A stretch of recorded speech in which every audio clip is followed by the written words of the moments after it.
So did you hear back about your request to work on that project? Yeah, they said I'll join the team when my security clearance comes through. Hey, good for you. I'm kinda surprised you were interested, to be honest. You strike me as too much of an idealist to want to contribute to anything military-based.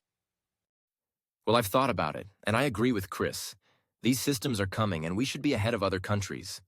The guy from the Pentagon is in today, actually, probably talking to Chris about it right now. Yeah, well, I don't know. It's all a bit shady if you ask me, but I see where you're coming from. Did you see Chris on that podcast? Yeah, I did. He's been asking everyone if they saw it. Yeah, he asked me too. The fame is totally going to his head. What did you think? It was good to get the host perspective. We're kind of in a bubble here with this stuff. It's good to hear from the outside looking in sometimes. Yeah. I don't think they really understand that these systems are just software, though. Like the way they talk, it's like they think they're conscious or something. I liked his take that we're making synthetic human intelligence.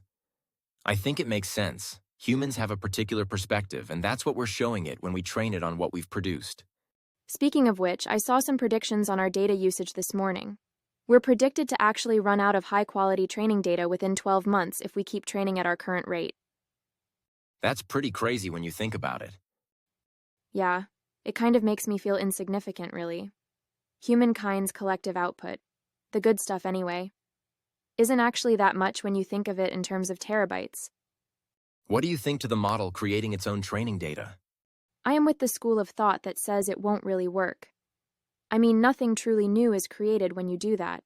It's all derived from what it already knows, so how can that add anything? You need some original stuff, different to what it's already seen. But isn't humankind's creative output all derivative like that?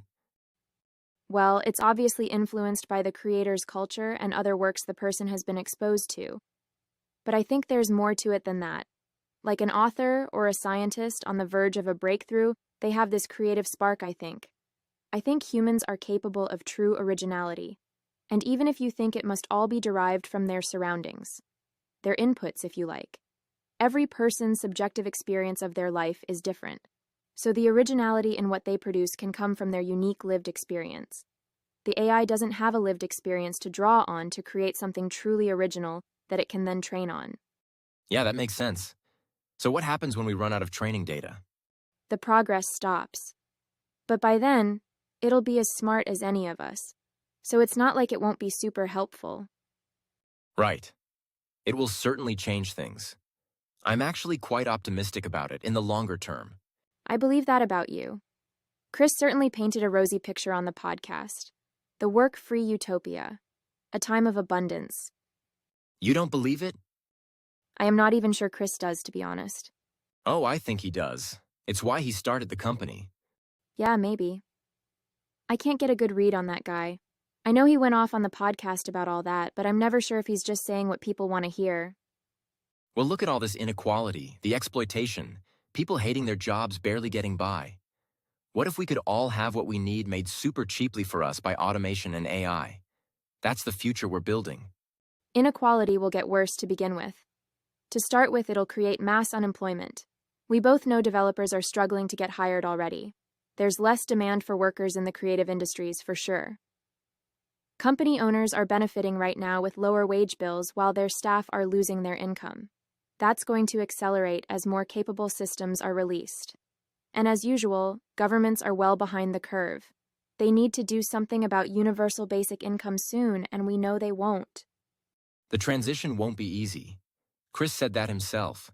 That's no reason not to do it. Yeah, I mean, I do agree. I just think we're in for a bumpy ride. I look at it this way. Things are pretty bad already. We can just go on as we have been, or we can work on this and stand a real chance of making a difference.